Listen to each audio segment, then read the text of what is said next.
Praise the lord. ఈరోజు దేవుని వాక్యము, దేవుడు తన ప్రజలను దర్శించెను. లూకా సువార్త 7వ అధ్యాయము 16వ వచనం. దేవుడు తన ప్రజలకు దర్శనమును అనుగ్రహించి ఉన్నాడనియు దేవుని మహిమపరిచిరి.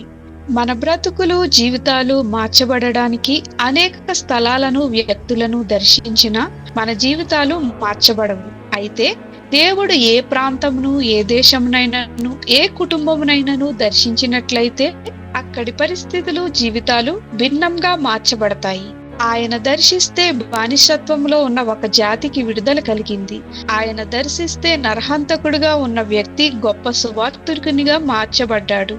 ఆయన దర్శిస్తే కుటుంబాలలో ఆదరణ, రక్షణ, స్వస్థత, నెమ్మది లభించింది. నేడు ఆ యేసయ్య మన జీవితాలను, కుటుంబాలను దర్శించునుగాక. ప్రార్థన. ప్రభువైన యేసు, నీవు మమ్ములను దర్శించి మా జీవితాలను మార్చమని యేసు నామమున అడుగుచున్నాము తండ్రి. ఆమేన్.